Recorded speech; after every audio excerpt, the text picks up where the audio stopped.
बहुत स्वागत आप सभी का एक बार फिर से खंडवा डिफेंस फैक्ट पर। आज हम लोग भारत अमेरिका या यूं कहें कि भारत और ट्रम्प के बारे में कुल दो खबरों को लेकर डिस्कस करेंगे। दोनों एक दूसरे से अलग जरूर है, लेकिन यहाँ पर कुल मिलाकर हमारा सारांश ये रहेगा कि भारत का इम्पोर्टेंस आज की तारीख में कितना बड़ा है, और इस बात की पड़ताल करने की कोशिश करेंगे कि क्या आप डोनाल्ड ट्रम्प भारत को उसी नजरिए से देखना शुरू कर चुके हैं जिस नजरिए से वो चाइना को देखा करते हैं। यहाँ पर किसी द्वेष भावना की बात मैं नहीं कर रहा हूँ, बल्कि यहाँ पर भारत की बढ़ती हुई सामरिक ताकत की वजह से क्या वो भारत को भी चाइना वाले चश्मे से ही देखते हैं। चलिए आगे डिस्कस करते हैं, क्योंकि बताया जा रहा है कि कुल दो ग्रुप थे जो कि डोनाल्ड ट्रम्प के माध्यम से ही क्रिएट किए गए हैं। इनमें से एक में तो भारत को रखा गया है, लेकिन दूसरे से भारत को बाहर रखा गया है। तो देखिए, पहले ग्रुप की अगर बात की जाए तो इसे C5 कहा जाता है। पिछले कुछ समय से G2 के बारे में हम लोगों ने काफी सुना।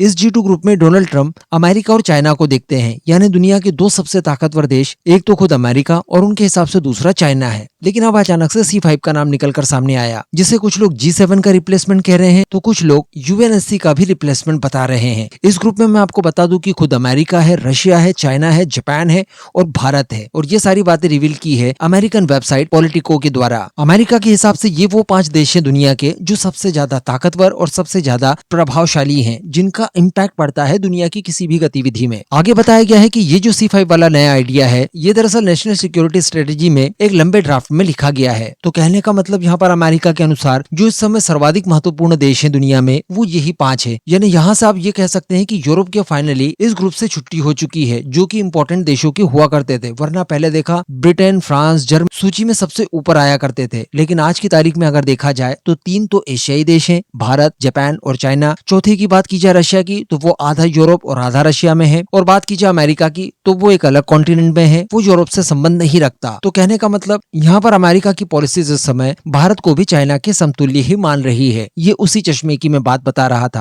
अब अगर अगले ग्रुप की बात की जाए तो इस ग्रुप में भारत को बाहर रखा गया है। दरअसल मैं आपको बता दूं कि अमेरिका की तरफ से ग्रुप तैयार किया गया है, जो कि मिनरल्स की सप्लाई, AI इंफ्रास्ट्रक्चर और साथ ही सेमीकंडक्टर की जो सप्लाई चेन है, इसे सुनिश्चित करने के लिए बनाया है। इसमें बताया जा रहा है कि कुल 9 देश शामिल किए गए हैं और इसी ग्रुप से भारत को बाहर रखा गया है। इन 9 देशों की अगर बात की जाए तो इसमें Japan, South Korea, Singapore, Netherlands, United Kingdom, Israel, UAE और साथ ही ऑस्ट्रेलिया है। लेकिन बड़े ताज्जुब की बात है कि इसमें भारत बाहर है, जबकि हम सभी जानते हैं कि भारत AI का क्षेत्र हो, सेमीकंडक्टर हो या फिर मिनरल्स हो, इन सभी क्षेत्रों में भारत बहुत ही अच्छा काम कर रहा है। विदेशी कंपनियों से टेक्नोलॉजी हासिल करके उन्हें कई सारी सब्सिडी देकर भारत में स्टैब्लिश कराया जा रहा है। मेक इन इंडिया पहली चिप भी हम लोगों ने तैयार कर ली। बात की जाए AI की, तो भारत के पास AI के क्षेत्र में काम करने के लिए बहुत ही अच्छे अवसर सामने दिखाई देते हैं। भारत के पास टैलेंट की कमी नहीं है, भारत के पास इन्वेस्टमेंट की कमी नहीं है। साथ ही ऐसी कंपनियां उपलब्ध है जो कि इस क्षेत्र में अच्छा काम कर सकती है, इवन करना शुरू कर चुकी है। इसके अलावा अगर मिनरल्स की बात की जाए, रेयर अर्थ मटेरियल्स की बात की जाए, तो इसके लिए भी भारत ने एक अलग से फंड जारी किया है। साथ ही भारत के अंदर भी बहुत सारा मिनरल्स पाया जाता है, बस उसे एक्सप्लोर करके बाद में उसके रिफाइनमेंट वगैरह का काम करना है, जिसको लेकर भारत ने अपनी नेक्स्ट लेवल की तैयारियां कर ली है। लेकिन इसके बावजूद इस ग्रुप में भारत को शामिल न करना यहाँ पर सीधा सा दिखाई दे रहा है कि ट्रम्प को भारत से इनसिक्योरिटी महसूस होनी शुरू हो चुकी है, जैसे कि चाइना से। उन्हें संभवतः ये लग रहा होगा कि इन इनिशिएटिव्स के तहत अगर इस ग्रुप में भारत को भी शामिल करवा लिया जाता है तो भारत अपनी क्षमताओं का इस्तेमाल करके इस ग्रुप से काफी कुछ चीजें ले सकता है, जिससे बाद में भारत स्वयं ही आत्मनिर्भर बन जाए या इतना कैपेबल बन जाए जैसा कि चाइना आज बन चुका है। तो अल्टीमेटली आप किसी भी एंगल से देखें, यहाँ पर स्पष्ट दिखाई दे रहा है कि भारत का कद बहुत बड़ा है